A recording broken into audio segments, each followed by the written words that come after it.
practical fuckery, as the title says. So I don't know, I'm just gonna go around about doing a bunch of crap and stuff, and feel free to chat at me while I'm just dicking around. Uh, if I can see it, I will address any of your comments or questions or otherwise concerns about my lazy Sunday. It's about going to be about like maybe an hour and a half or two before my young man I'm cohabitating with gets home. So I'm going to try something that involves me being in front of the door, and hopefully I will be able to get that done. At least, the big part I kind of really want to get done. Can we see? Yes, this, oh god, I am the worst at getting painting done in a vaguely time efficient manner because, um, a big part of it is back pain. Another contributing factor is left to my own devices, I am a lazy boy. Um, not as lazy as Isaac, though. Not anywhere near as lazy. Oh my god, I don't know how he got his gay card in the mail, but he takes the worst care of his clothes. Me, I take the worst care of my floors. I do. I take the worst care of my floors, and I'm not that much better about the fridge, to be quite honest. So, but, my body is up there in the top 3 of things I take terrible care of. But even before I devolved into the worst clothes horse in the world,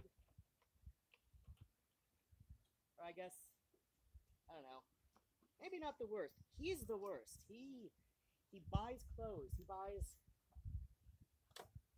nice clothes. Granted, he doesn't spend as much on them as I do because he too is a bit of a thrift shop junkie. But he takes terrible care of his clothes,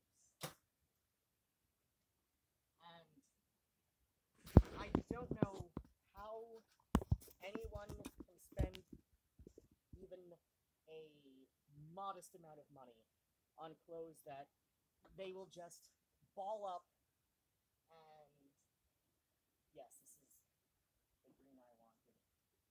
Ugh, do I want to take down everything on the hooks? No, I don't. But no, I have no idea how anybody can spend even what he does on clothing, which, you know, and I'm not even counting, my own lifetime. I'm just counting, like, the last, I want to say 5 years. He and I have been spending our own money on our own clothes.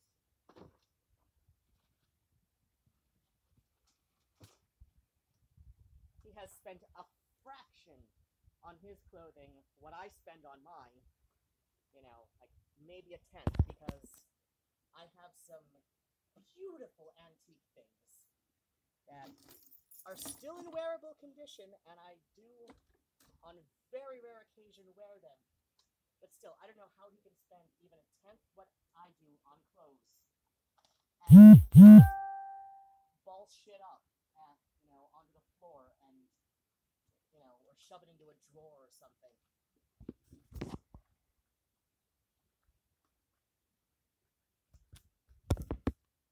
Then again, I forgot my paintbrushes, and I don't feel like dragging the phone around. But, that's not where my paintbrushes are. But then again, hold on.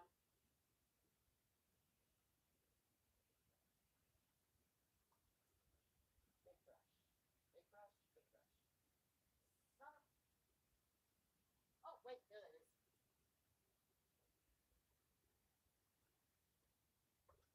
Then again, I think part of it is cultural, as in, he grew up with a lot more money than I do. His father works for, uh, just to keep things, as opposed to, like, his own personal life out of of this as possible because I haven't actually talked to him about saying much about his own personal life in these videos, so I figured best to err on the side of caution. So his father works for a major computer company, and that's all I'll say about that. And so he grew up with an approximate upper middle class income. Me, my mother was an ER nurse, and in the mid-century British terms that my mother's mother used, so my maternal grandmother, she called my dad Rag and Bone Man, which I guess technically fits, like, oh wait, I need tape for this. So I mean, I guess there are some people who make, fine cultural distinctions between what my father technically did, which was he collected mostly scrap metal. Mostly scrap metal. Like, he would dismantle cars. Like, when we moved to my stepmother's chicken farm in rural Michigan, what did we do? Like, she had about 2 acres, and there was seldom a time when there were not at least 2 partial cars in a lot of that. Simply because there was the room for it that we did not have in Metro Detroit. So, whereas I guess, I mean, no, he was like pretty much like, an American steptoe, which I guess in American terms would be like a white Fred Sanford. So, same thing, just different time. So, like, when I got something nice, I took care of it, even if I didn't spend much money on it. Whereas my young man I'm cohabitating with, he comes from a different cultural lens where, you don't necessarily have to take the best care of your things because if you ruin it, you can get a new one. And, my cultural lens is like, if you ruin it, you don't know if you're going to get a new one. You may not ever be able to get another one just, even halfway like it again. So, I guess that makes some sort of sense why he takes such shit care of his clothes. Are we seriously doing this today? But,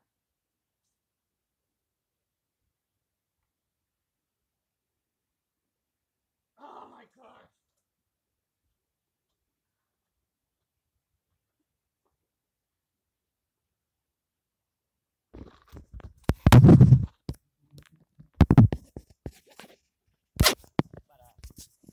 But no, left to my own devices, I can be fairly lazy.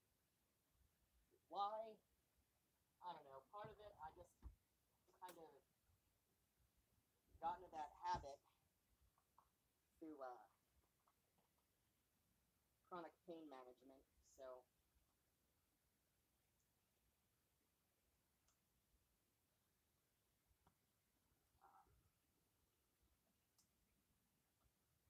is this seriously my day today?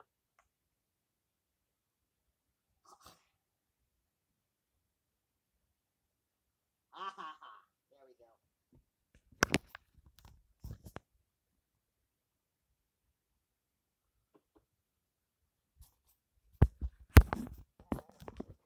There we go.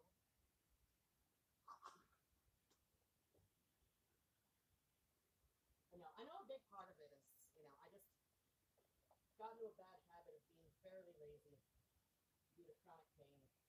I wasn't always admitting that was a big part of it, but, that's ultimately been my reason for being so damn lazy. appearing lazy left to my own devices. But I mean, sometimes I just don't feel like it. I'm too stressed out, and I'm like, you know what? As long as it's a chore that isn't time sensitive, like this. This I'm just painting the walls because I fucking want to. Why do I fucking want to? I like having it blue and teal in here. And I decided that I liked that after I painted that little floaty wall on the other side of the room, and then the um, cabinet, not the cabinet, the closet, the front hall closet. It's not really a hall, I guess. Foyer, maybe? I don't know. It's technically one big room, and some kind of half room sort of thing for my bedroom. Because, it's the apartment is technically classified as an efficiency, but I've had people say, no, this feels more like a tiny one bedroom. I can see that, but no, the front closet, I painted that to coordinate with I was gonna paint it. But no, the front hall closet. I painted that to match that little floaty wall that separates the front room from my bedroom area. And then what happened? Then what happened was there's crap and stuff.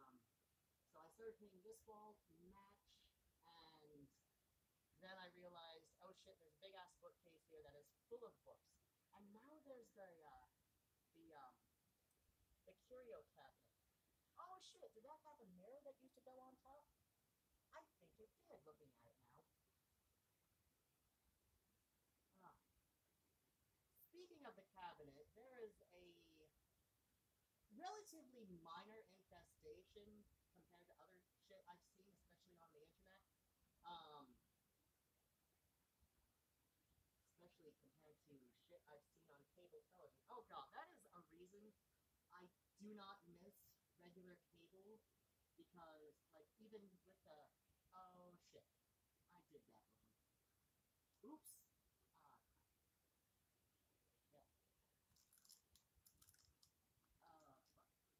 Fuck. But yeah, I have this addiction to those, like, misery porn kind of shows. There's little documentary series like Monsters Inside Me and, Hoarders and whatnot, where the main appeal seems to be based on watching others suffer with various problems, many of which are typically associated with poverty and mental illness, and some combination thereof. And some, like the Monsters Inside Me, I admit that is son of a bitch. Like when it's involved with people going on vacations, it's like, these are just like rich jackasses, going on some kind of eat, pray, love cruise to feel like they've got some fucking perspective in their life, and they're actually just, exotifying cultures that are not their own.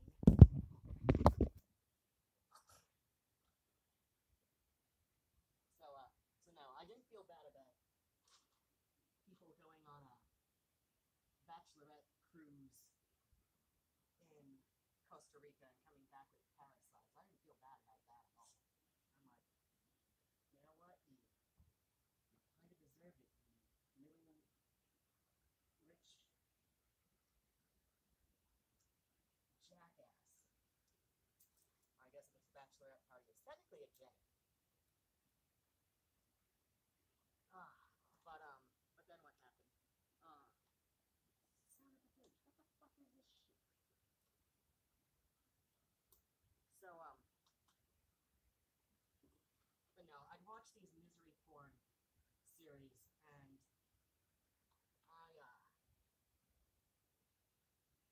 I would get completely paranoid about shit. But long story short, we've got a fairly mild issue with bugs, most likely related to bringing home the cabinet.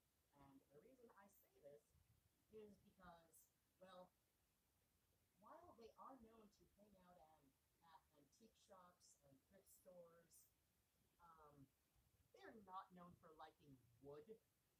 And the friend of mine who helped me bring it home, she does admit that she's got some hoarding tendencies, and she likes to go to estate sales and buy up as much shit as she can, ostensibly to resell a lot of it, which doesn't always happen because my father had the same issue. Um,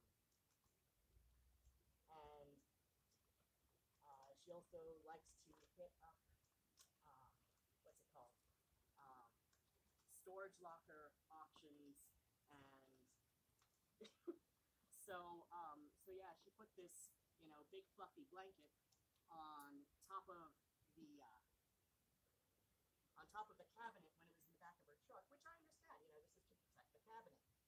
So, she's being a little bit defensive right now, and I tried to avoid an accusatory tone, and, I did apologize if I seemed accusatory, but I also explained that, my thinking was that, they're not a fan of wood, they're a fan of, you know, soft plush blankets, which we did throw over the cabinet to keep it from jostling around in the back of her truck, where she had other pieces of furniture. And, if it was, indeed coming from her truck, it is something that I would assume would be relatively new to her, like, within a week or so of helping me pick up the cabinet. So,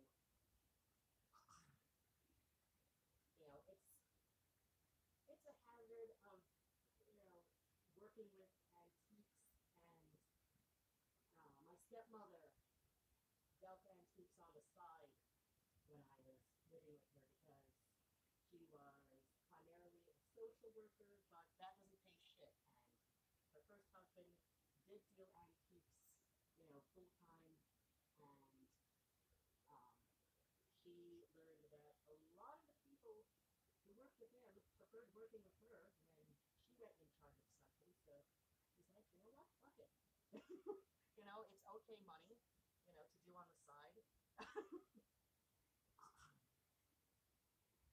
And if she could, screw her ex-husband a little bit, all the better. Correct? Correct. And I never met her first husband, but going from what my favorite stepbrother and her used to say about him, um, I am plus like their eldest son, so my older stepbrother under, he actually took his wife's name, so that says a lot, because I know usually when young men do that, it's because they have issues with abusive fathers. Abusive or absent fathers, and he was definitely not absent from their lives. And so yeah, that says quite a bit about him and why she'd want to screw him over in his own, preferred line of work.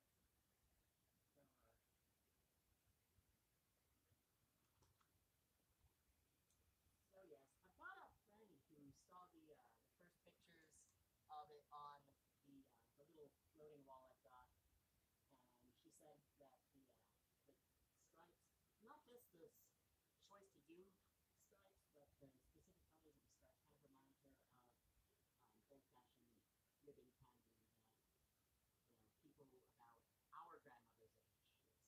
And she's a bit older than I am, but my parents were also about 40 when I was born, so people our grandmother's ages. You know, I don't think ribbon candy is much of a thing these days with grandmothers. Maybe more with great grandmothers.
queuing up the new energy drink.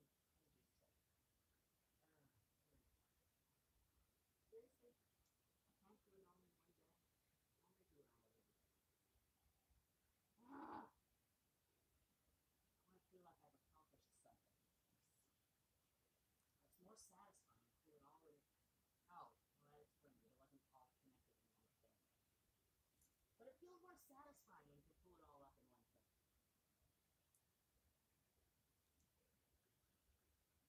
Ah, yes, yes, yes.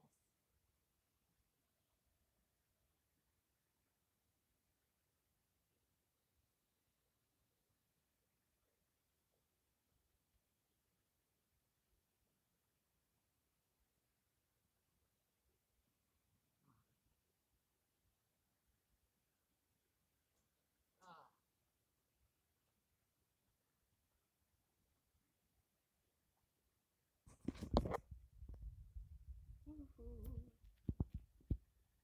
so yeah, we've got somebody from apartment management coming out. Sort of. So we got somebody from apartment management coming out tomorrow to take a look over, see what can be done with it. My young man and I have also placed an order with Amazon for some spray that has some EPA approval, so it shouldn't be too terribly toxic.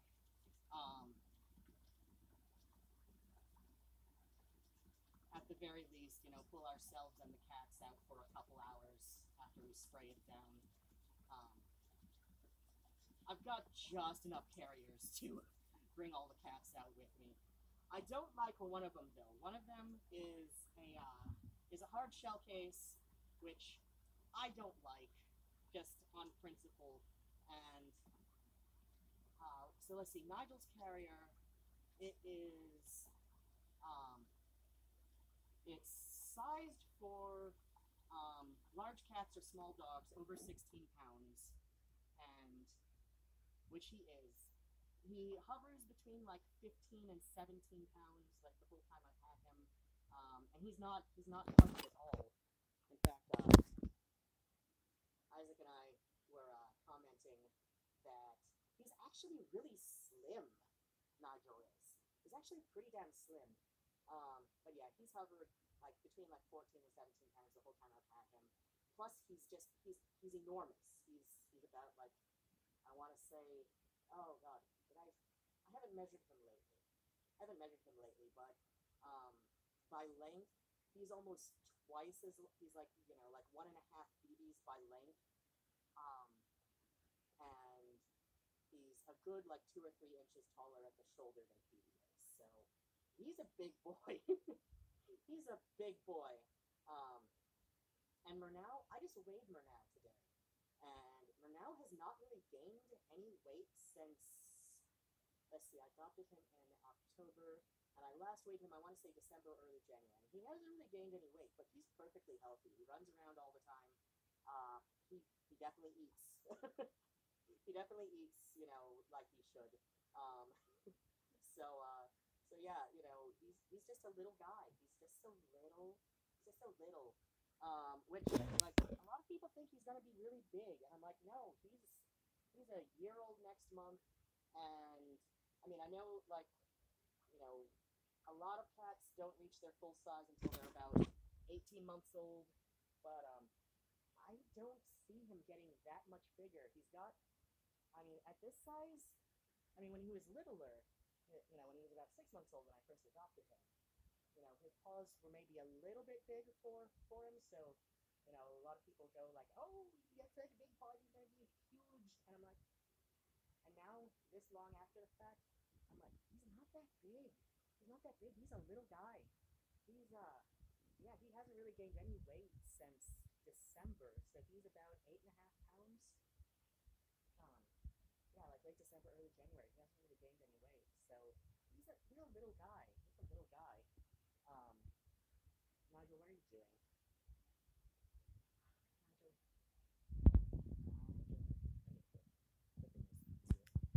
Nigel, bud. Hey, Nigel. Nigel.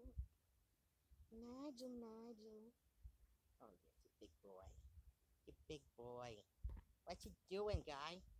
What you doing, my big boy? What you doing? Nigel butt. Nigel butt. And there's Murnau. Can we zoom? We can zoom. Murnau. Murnau. You watching for birds? Is Murnau watching for birds? Probably. Oh, wait, no. I think his face is turned toward us. Okay. Early spring. It is bird watching season for the cats. You know, while it's still up, I'm gonna. I should rinse out the brush because I can't find the other brush. I have, or at least I had, two of this size paintbrush, and I cannot find the other one, and I feel like neither buying nor acquiring through other means of my own another set of these paintbrushes, because I know the other one is in here. I know the other one is in here, and I'm being stubborn because I know it's here. I know it's here, and I am just waiting for it to come out of hiding or for the cats to reveal where they put it. Um, I barely use paper towels. I'm sure some people have seen me go on a real tear about various things coming out for the goth community, ostensibly by and for that. Son of a bitch. This is silver plated. This is plated with, I believe, 0.925 sterling. It says somewhere on here. I'll read it on my feed. And I don't want that falling in and settling into the paint. Silver doesn't seem to be as prone to rust. This I use for polishing silver, so this is going to get washed, or I can polish it on another side. But no, I still don't want my silver sitting in paint water. Now my Corel plates, which are in there soaking some gravy off of them, that I'm okay. Depending on how you drop them, the Corel, especially the old '70s stuff, the Butterfly Gold series. I genuinely like Butterfly Gold. Everybody's like, oh yes, my mother had those, my grandmother had those when they're younger than me. I'm like, yeah, I get that they were really popular. You probably only have like ironically fond memories of growing up with them, but I genuinely like the pattern. I do. I genuinely like the pattern. It's a really nice pattern. It's very much it's got this, it's this beautiful folk art based design that my stepbrother Matt, the one I like a lot, he his first major job after after college, and he went for agriculture. So his first major job after college was on an Amish dairy farm in Camden, Michigan, and like right by the Indiana border. And so this design, it reminds me of Amish folk art. So I mean, yes, grandmother, my mother had it, and well, my grandmother kept it. Just my mother bought it, my grandmother kept it. Um, so I grew up with those. Those are not the ones I grew up with. Those are the ones that I acquired at their thrift shop location. It's the Salvation Army store in Ann Arbor now. But it used to be the PTO thrift shop location. Which shows you what Ann Arbor rent has become, that, we're driving out the nonprofit that, is designed for the Ann Arbor School District, in favor of a infamously homophobic nonprofit. Um, so yeah, I got those at the old PTO thrift shop location 100,000 years ago when I first moved to town, more like 20 years ago when I first moved to town. I've been on my own. So yeah, I really love that pattern. I really love that pattern. It's clearly based on what I can tell is Amish folk art and the old Amish folk magic hex designs. So it's vaguely Germanic in design, obviously, since the Pennsylvania Dutch, as they are known in that part of the country, being the United States.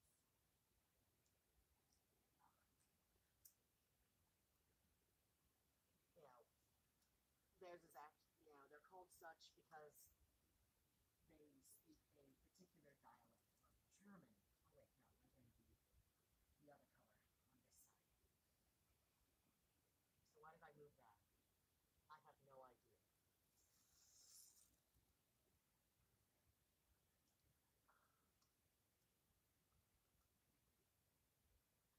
So Isaac is going to help me do some picking up before our bug person with the apartment management. Hold on, getting my other brush.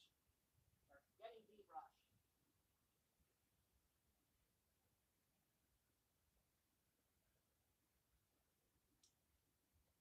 So I've deputized Isaac to help me with picking up some shit because he is not a fan of putting his clothes in the drawer, even after, like I went to the trouble of,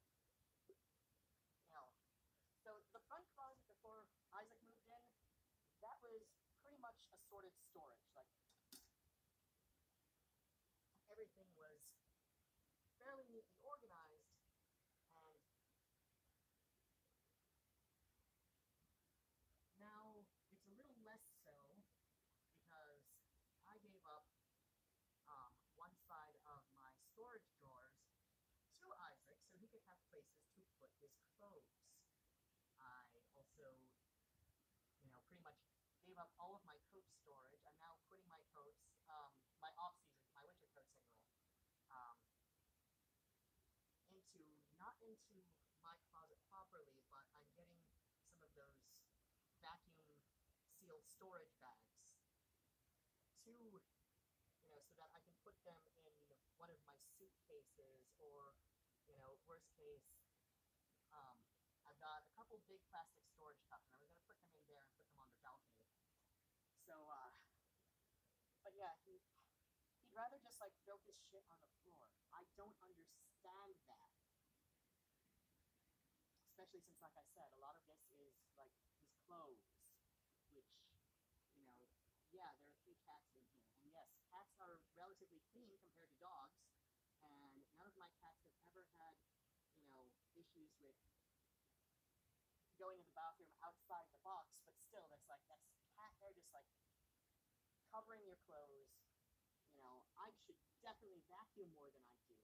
And now with the insect issue, we're like, and he's had them before at his old place.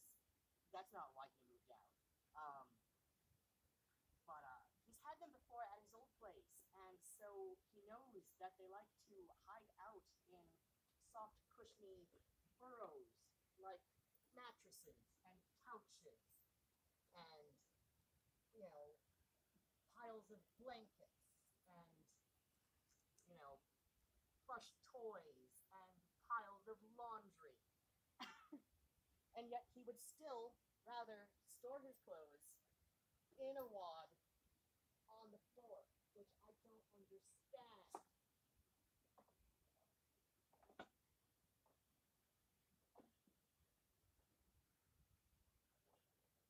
If it wasn't for the fact that, as shit a housekeeper as I've always been, I've always taken really nice care of my clothing, I might be tempted to blame his youth, but like I said, I know that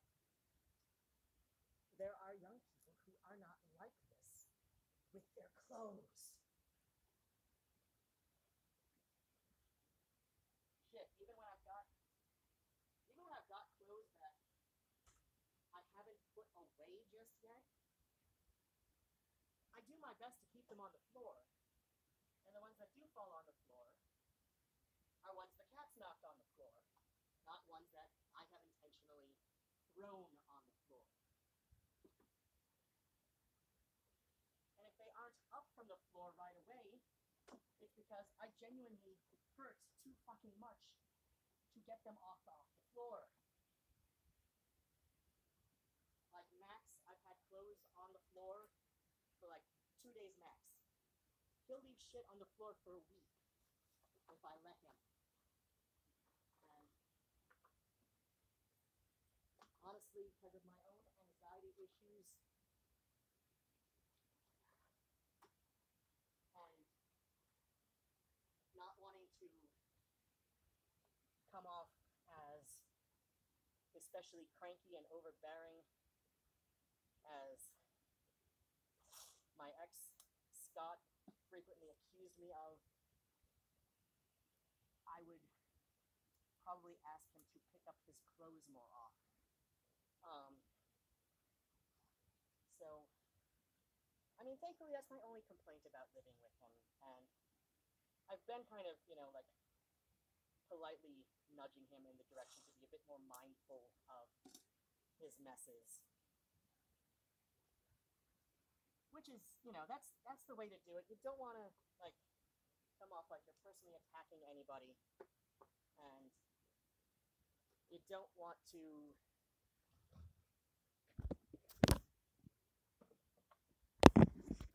be a massive pain in the ass or anything.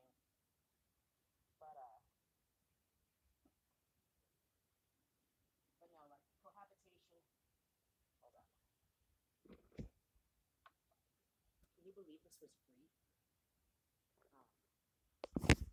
But no, I mean, cohabitation and whatever weird situation he and I are at aside, this is just like, it's adult skills, You clean up after your fucking self when you can. If you've got issues with chronic pain and other chronic illnesses, fine, clean up when you can. Nobody's demanding that you do it right away every time. It's just like, when you can, please do it, especially if you're cohabitating with someone. Like when it's your own mess and you have no pets or anything, because pets can be stressed out by a mess. And I know Nigel is not the biggest fan of what kind of a mess it can be up here, because things were actually a lot neater in Lansing, because he spent most of his time in my room, because Scott's cat Chunk hated him. Like, this little cat was just like so cruel to him, but he genuinely liked other cats. Like, when he'd come out of my room and like there were some times we'd let him play with the porch cats. Usually we'd let one of them in just because, it was easier that way. He did end up getting a tapeworm from one of them, but we gave them tapeworm tablets wrapped up in pill pockets. And oh no, it was so funny. One of the porch cats, he was very enthusiastic about these because, it was treats. It was just special treats. So we broke them up into two, like the one tablet, we broke it into 2 pieces. And, so we gave each of them 2.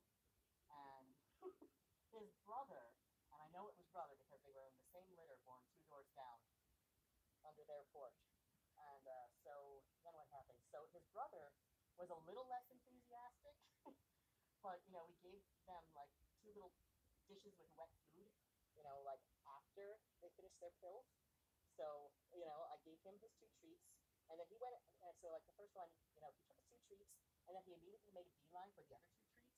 And so I took them away and slid a plate of wet food in front of him, to distract him. And I gave the other 2 treats to his brother, who was just like looking at me suspiciously, like, no, what did you put in it? Like, suspicious little cat. They were so cute though. But, we'd occasionally let Nigel play with porch cats.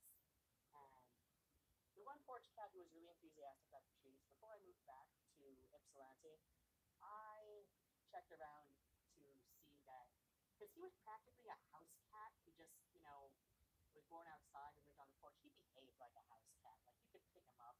He'd come inside sometimes. Chunk, Scott's cat, she hated him. She hated all other cats, except for the 2 older ones that she grew up with, which was Vermin, who was my cat, and she was in love with Bob, but Bob and Vermin both died that same winter, shortly after Nigel came and moved in. And she was like hostile to Nigel from the beginning, but it really got bad for Nigel after the older two died, and like within about 5 weeks of each other. And so I suspect like maybe she had some kind of resentment toward him because shortly after she came in or he came in, well, she did watch Bob die. She was there when Bob died, and like she saw him die, and she knew Vermin was sick. There's no way she couldn't have known that Vermin was sick. Um, but yeah, Bob died at home, and Vermin had cancer in her jaw, and so basically, like, we put her down as soon as she couldn't eat on her own anymore, and was clearly only eating like a little tiny bit, just to obviously keep us happy. Like her last night, it was clear that she was only eating to keep us happy because she could tell that we wanted her to eat something. And so yeah, like yes, Vermin was was very sick for a while, but Chunk probably associated this with like, no, Vermin would have, would still be here, and at the very least had the decency, you would have had the decency to let her die at home like Bob did. It wasn't for this kitten, and or something like that. But yeah, she got really nasty with Nigel after Vermin died, especially because Bob went first, and Bob Bob died at home because Bob had a brain tumor that gave him seizures, and he had intestinal cancer, and when he was 16, he was given, no, he was about 15 and a half, and he was given a diagnosis of intestinal cancer. About 2 months later, they said, yeah, at his age, it's most likely a brain tumor that's giving him seizures. He's got 6, maybe 12 good months. And then what happened is Bob made it to just a month or two short of 20. So, Scott and I just rounded up to 20. Bob was 20 when he died. Don't feel too bad for Bob. I mean, yes, it's sad that, had this great relationship with this cat who was just awesome in so many weird and delightful ways. But at the same time, it's like he had, an extended life. Like the average life of a house cat is about 15 years old. Um, a lot of things will say 12 because they're including um, indoor, outdoor, and strays and ferals. So, like when you do the maths, it's like 15, 16 years, can become 12 years just due to how, like, you mathematically do averages. Like, the average, feral cat lives about 8 years. And indoor, outdoor, about, 10 to 13 years. So the average in the middle there is about 12 to 13 years. So, house cats, like strictly indoor house cats, which Bob basically was. He lived a good, like, 3 or 4 years longer than expected. Vermin, she was about 13 when she died, so, I mean, she did have a really good life, and a perfectly healthy lifespan as far as averages and all that are concerned, but, that was a lot more sudden. We had about 4 years to prepare for Bob to die, and he even outlived his life expectancy by about 3 or 4 years, so, so Bob, it kind of hurt a little less, like we missed him, Scott and I both, because, I was living with Bob for, oh god, since he was about 18, or no, since he was about 8. So I lived with Bob for most of his 20 years. And I swear, this cat grudgingly liked me.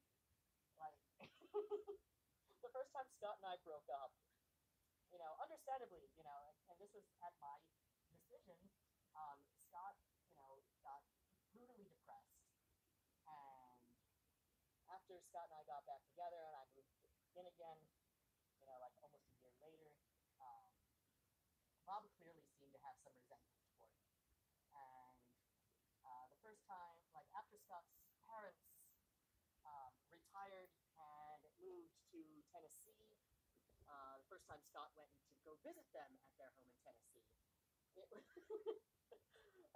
he left around, like at approximately the time he usually left for for work, and Bob, being an interesting cat, um, who clearly loved Scott, he often waited, in the area of the door, you know, um, shortly around the time like Scott was due home from work, and um, so like it wasn't like he was like would sit there and wait like until Scott came home, but he'd like hang out in that area so that he could greet Scott, like shortly after Scott came home from work, and so Bob was hanging out in that general area for up to an hour, and after an hour, it was that's when Bob planted himself, and he stared at the door for the next 2 hours. So he's waiting 3 hours, and after Scott is clearly not coming home, because he's spending a week in Tennessee. Uh, so after Scott has not come home after 3 hours, it is confirmed that Scott is not coming home right away tonight. This cat then followed me around for like the next 2 days, only taking a break from his post of following me around and making these accusatory little sounds at me. Like taking breaks from this post, only to sleep and to poop and, occasionally sleep. Occasionally, like he kept hours close to mine. Um, this cat was clearly pissed at me, and so Scott and I would always joke about like, oh, like he's mad. He's telling you that you just have to apologize, or I'll come home. And I'm like, oh God, that is what he's doing, isn't it? Like kind of as a joke, but kind of serious on both our ends. Like we put Bob on the phone.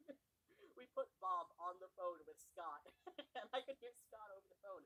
Bob, I'm coming home on Tuesday. Stop this shit.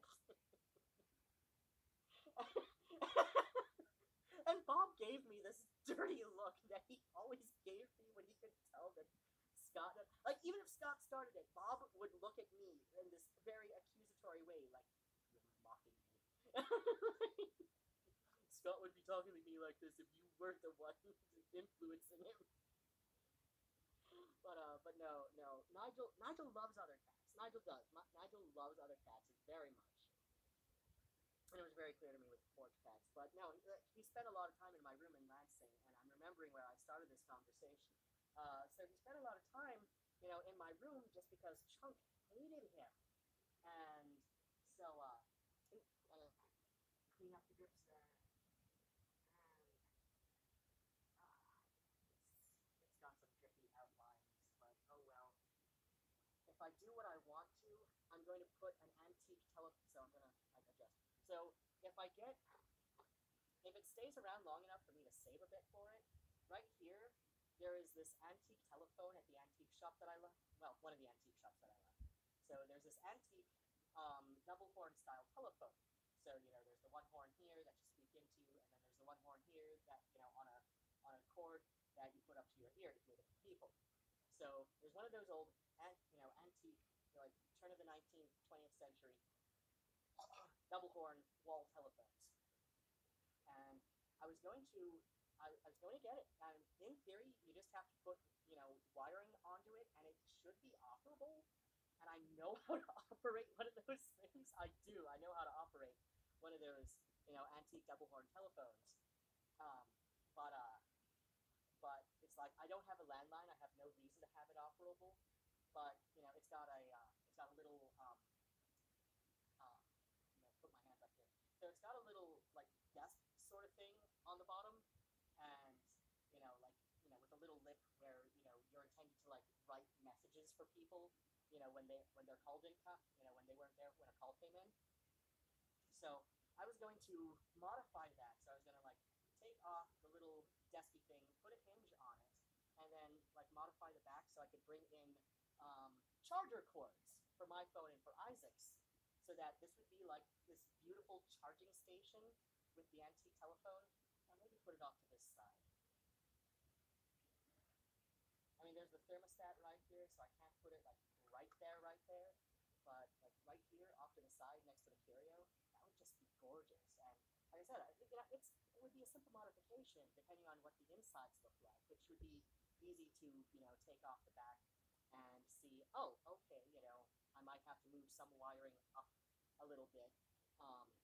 It's because I don't want to keep it from being operable, At some point, I think I might want a landline and do that, do that vintage life bullshit. Because I'm just such a fucking cheeseball. But no, it would be an easy modification to, just like secure any wiring up, over, what I would bring in, some little cords, and then like hinge a little thing to put the phones. So, when I'm charging this phone, it would be plugged in there, and Isaac could like, bring his phone up and charge it there too. And so, and we take him out and, have, charges to travel with and shit. But yeah, that's an idea I want to do, but if the phone goes away, because they currently want $125 for it, and I'm not opposed to paying that, but if I can argue them down to, hello, yes, Okay, what's I'm done paying that spot. Oh, that's Yes. Oh god. Oh, you're done paying. Yes. There's like a slow Oh, okay.